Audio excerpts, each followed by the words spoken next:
आज शिक्षक दिवस है तो शिक्षकों की चर्चा खूब हो रही है। कुछ शिक्षक स्कूल में पढ़ाते हैं, लेकिन हमारे साथ जो शिक्षक हैं वो कैदियों को पढ़ाते हैं।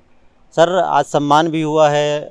किन अपराधियों को पढ़ाते हैं, कहाँ पढ़ाते हैं, मुझे थोड़ा बताइए। और सर अपने बारे में बताइए। बिल्कुल, मैं नेतराम नागतोड़े जी केंद्रीय जेल रायपुर में अध्ययन प्रभारी हूँ। जी। और चूंकि बाकी स्कूल की शिक्षा और हमारी शिक्षा में अंतर है, हमारे जो जेल में जो सजा व्याप्ता होती व्यक्ति होते हैं, जो कोर्ट द्वारा सजा हो जाता है, हाँ, उनको हम अध्ययन देते हैं। जो 15 साल 20 साल भी हमारे जेल में रहते हैं, हाँ। उनकी शिक्षा प्रबंधन का कार्यभार हमारे पर है। अच्छा, किस तरह की पढ़ाई उनकी होती है सर? कक्षा साक्षरता से लेकर के पूरी पीजी, हाँ, कई सारी बोर्ड, कई सारे वोकेशनल कोर्स, कई सारे विश्वविद्यालय के हाँ, पाठ्यक्रम हमारे जेल में संचालित है। हाँ। और ये भारत में नहीं, भारत के बाहर भी इसकी चर्चा है। अच्छा, अभी वर्तमान में सर कहाँ पढ़ाते हैं और कितने लोगों को अब तक पढ़ा चुके होंगे सर, कुछ लगभग अनुमान? हाँ, अभी मैं केंद्रीय जेल रायपुर में पदस्थ हूँ अध्ययन प्रभारी के रूप में। हाँ, और इसी सत्र में लगभग 657 बंदी रजिस्टर्ड हैं, जो कि विभिन्न कक्षा पहली से लेकर पीजी तक की पढ़ाई कर रहे हैं। हाँ।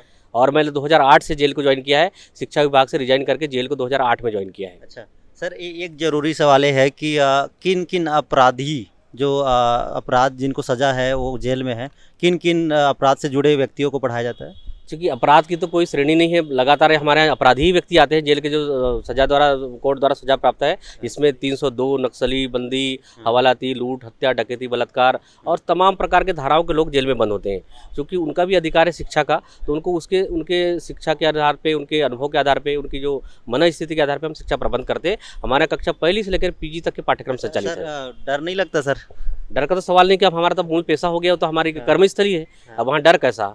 जैसे आप यहाँ कोई राजभवन में नहीं आ सकते, आज हम निर्भीक हैं, उस प्रकार आप जेल में हम काम करते हैं, हम निर्भीक होकर काम करते हैं। और डर और भय कैसा? राष्ट्र प्रेम होगा तो फिर डर की बात नहीं है। अपराधी जो अपराध करके आते हैं जेल में, लोग डरते हैं उनसे आमतौर पे, तो मुझे ये लगा कि आप भी डरते हैं। नहीं, हम डरते नहीं हैं। हम उनके ऑलरेडी हमसे वो टकराव करेंगे, अगर नियम के विरुद्ध जाएंगे तो उनको जो सजा है उसमें और कटौती हो जाएगी। अच्छा, जेल में दूसरा प्रावधान रहता है, यदि कोई और गलत काम करता है तो जो माफी मिला हुआ है वो माफी काटने का प्रावधान रहता है। स्कूल के बच्चों को पढ़ाना सामान्य सी बात है, कोई दिक्कत नहीं है, लेकिन जब आप कैदियों को पढ़ा रहे हैं तो क्या चुनौती होती है? बिल्कुल, स्कूल की शिक्षा और जो जेल की जो बंदी की वो शिक्षा है, वह अलग प्रकार की शिक्षा है। क्योंकि बंदी जो है विभिन्न प्रकार के धाराओं में और सजा व्याप्ता व्यक्ति होते हैं और आपराधिक प्रवृत्ति के होते हैं। और कभी हो सकता है, कभी हम पे भी हमला हो सकता है, लेकिन ऐसा हमला के डर से यदि कहें तो हम उसको शिक्षित नहीं कर सकते। हम पहले मित्रता व्यवहार करते हैं, उनकी पूरी काउंसलिंग करते हैं, किस बैकग्राउंड से कितनी शिक्षा दीक्षा है, उसके पर उनके मित्रता व्यवहार करके उनके अनुरूप हम शिक्षा का प्रबंध करते हैं। रायपुर में लगभग 687 बंदी 20 साल अध्ययनरत है विभिन्न पाठ्यक्रम में, कक्षा पहली से लेकर 12वीं तक के लेकर पीजी तक का।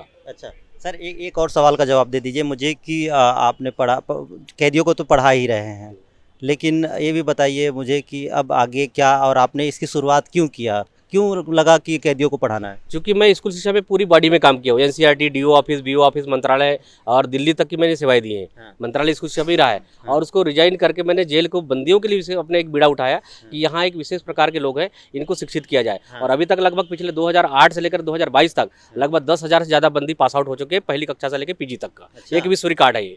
और इसको मैं नहीं कर, राष्ट्रीय मानवाधिकार दिल्ली की रिपोर्ट कहता है कि रायपुर जेल की शिक्षा को पूरे देश के जेलों के लोग लागू करें, अपने वेबसाइट पर डाला हुआ है। अच्छा, मैं ये मान लूँ कि रायपुर सेंट्रल जेल में अभी तक 10,000 कैदियों को शिक्षित किया जा चुका है? 100%।